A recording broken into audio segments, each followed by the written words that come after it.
और नालंदा के इस्लामपुर बाजार में अगलगी की घटना सामने आई है। यहाँ एक इलेक्ट्रॉनिक की दुकान में भीषण आग लग गई। फौरन घटना की सूचना फायर ब्रिगेड को दी गई। इसके बाद आग पर काबू पाया जा सका। आग काफी भयावह तरीके से लगी हुई थी। लाखों के नुकसान की आशंका जताई जा रही है और आग कैसे लगी इसका पता नहीं चल पाया है।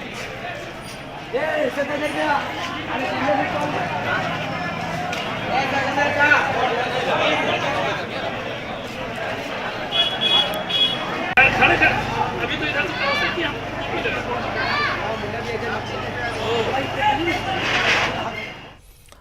अररिया उठक बैठक मामले में जिला कृषि अधिकारी का प्रमोशन नहीं बल्कि सिर्फ तबादला हुआ है। कृषि मंत्रालय ने प्रमोशन की बात से साफ इनकार किया है। उनका कहना है कि जांच प्रभावित न हो इसके लिए उन्हें मुख्यालय में लाया गया है। आपको बताएं कि कल उनके तबादले की चिट्ठी जारी की गई थी।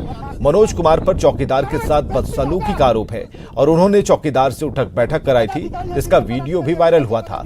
इस मामले में जिला कृषि अधिकारी का साथ देने वाले एएसआई को निलंबित कर दिया गया, लेकिन 4 दिनों तक अधिकारी का सिर्फ तबादला ही चलता रहा।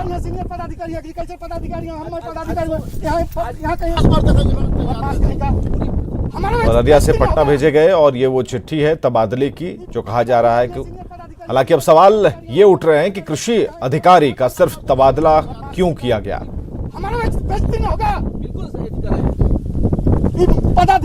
जब उसी मामले में एएसआई को निलंबित किया गया तो कृषि अधिकारी अब तक बचे क्यों हुए हैं? क्योंकि 21 अप्रैल को कृषि मंत्री ने 24 घंटे में जांच रिपोर्ट आने की बात कही थी। हम आपको वो पुरानी बात भी सुना रहे हैं। पूर्णिया प्रमंडल के ज्वाइंट एग्रीकल्चर को हम आदेश दे रहे हैं पूरे मामले की जांच कर मुख्यालय को अवगत कराएं कि ऐसा उनका आचरण जो हुआ है गृह रक्षा बाहिनी होमगार्ड के जवान के साथ, उस संबंध में पूरा रिपोर्ट आ जाने के बाद निश्चित कार्रवाई हो। हम लोग मांग रहे हैं 24 घंटे के अंदर में जाके जाकर रिपोर्ट जा रहे। अभी लॉकडाउन है, सब लोग व्यस्त हैं, लेकिन हम चाहेंगे जल्द ही आ जाए। तो हमने मंत्री का बयान सुनाया और विभाग ने साफ किया है केवल तबादला हुआ, लेकिन सवाल अब भी बाकी है। सवाल यह है कि एएसआई सस्पेंड तो अधिकारी का सिर्फ तबादला ही क्यों हुआ? 24 घंटे में रिपोर्ट का वादा, 4 दिन तक सुस्ती क्यों? क्या सिर्फ ट्रांसफर कर मामले की लिपापोती हो रही है?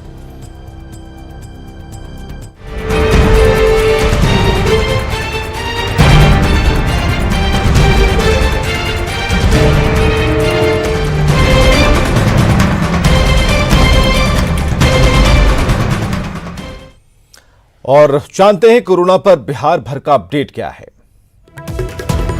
तो बिहार में अब तक 16,985 सैंपल्स जांचे गए हैं। 25 अप्रैल को कुल 953 सैंपल्स की जांच हुई थी, जिनमें 1018 सैंपल्स की जांच की रिपोर्ट जो है वो आनी बाकी है। बिहार में कल एक दिन में 28 पॉजिटिव केस सामने आए। इधर एम्स में 11,263 सैंपल्स की जांच हुई है। आईजीएमएस में 2,959 सैंपल्स की जांच की गई। डीएमसीएच में अब तक 1,207 सैंपल्स की जांच हुई है। पीएमसीएच में 984 सैंपल्स की जांच की गई। एसकेएमसीएच में अब तक 341 सैंपल्स की जांच हुई है।